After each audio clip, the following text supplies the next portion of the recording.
end of Oak Street just dropped another trailer, and the more I watch this movie's marketing, the more convinced I am that Warner Brothers is hiding something much bigger than a simple dinosaur thrill.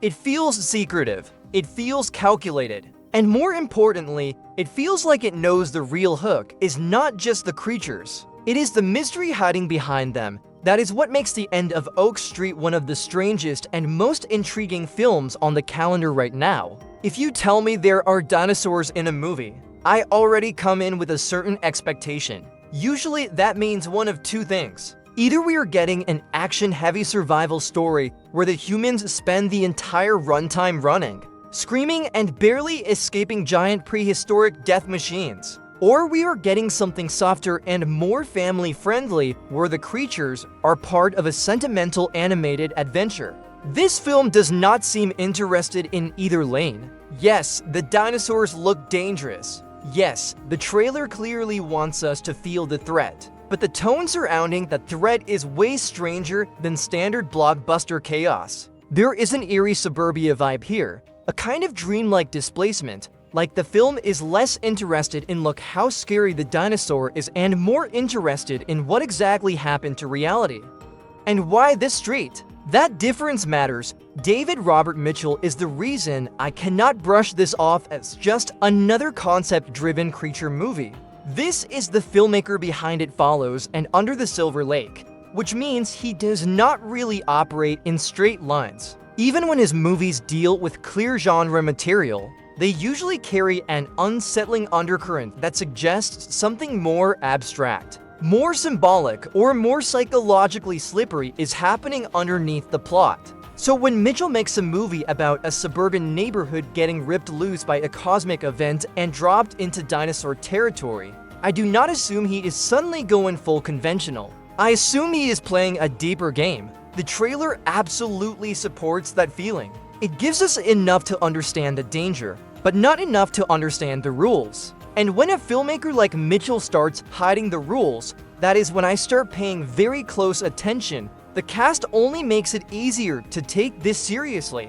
And Hathaway and Ewan McGregor are not showing up here to sell a disposable gimmick. They immediately give the film an emotional anchor because the trailer frames the whole thing around a family trying to move together through something impossible. That is important. The dinosaurs are the spectacle, sure, but the real engine looks like survival through disorientation. A family has to navigate not only physical danger, but the total collapse of everything familiar. Their street is gone. Their world is gone. Even the logic of cause and effect seems broken. That is a much richer setup than a simple monster attack movie. And performers like Hathaway and McGregor are exactly the kind of actors who can sell the fear, confusion, and protective instinct that material like this needs. And then there is the Cloverfield theory.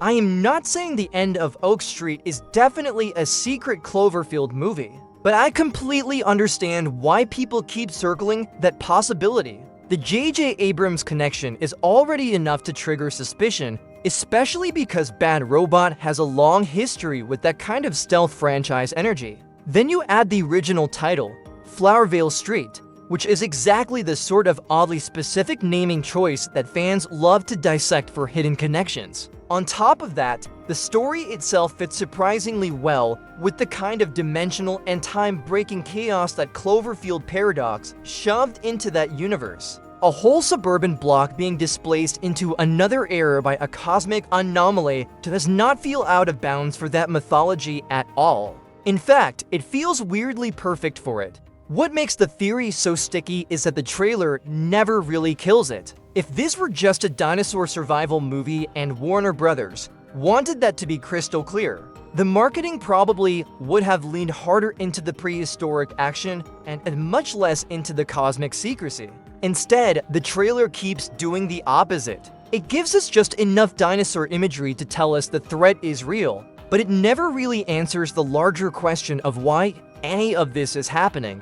That is a big deal. A normal studio marketing campaign would usually flatten the mystery by now and explain the rules in the cleanest possible way.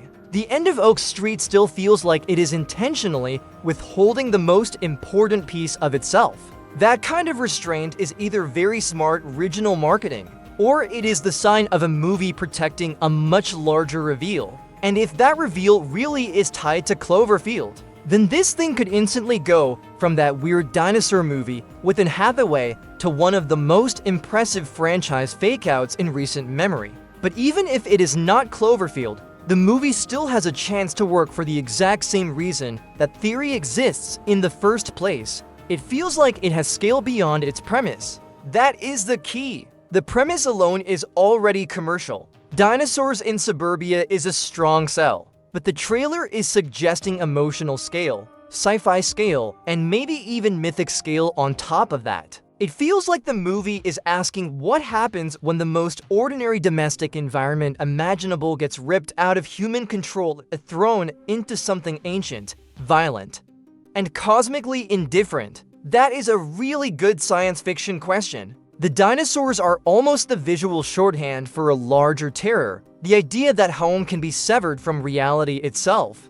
That is the kind of concept that can stick with people. I also think the film has the advantage of arriving at a moment when audiences are far more open to weird genre hybrids than studios used to assume. If this came out 15 years ago, the marketing might have tried to reduce it to one clean lane. Now, though, the audience is much more willing to meet a movie halfway if the vibe is strong enough. Horror can blend with sci-fi. Family drama can blend with creature chaos. Mystery can sit right next to blockbuster spectacle. The End of Oak Street seems aware of that. It is not apologizing for being strange. It is actively weaponizing its strangeness, and that alone gives it an identity many bigger movies never find. And let's be honest, identity matters more than ever right now. There are too many expensive films that blur together the second the credits roll. This does not look like one of those. Even if the movie ends up dividing people, I would be shocked if it feels generic. The trailer already has a personality. It has texture. It has tension. It has that unnerving sense that something is missing from the explanation on purpose. And whether that missing piece is a hidden franchise connection, a reality-bending sci-fi twist, or simply a much stranger emotional story than the dinosaur imagery is letting on, that uncertainty is exactly what keeps pulling me back in.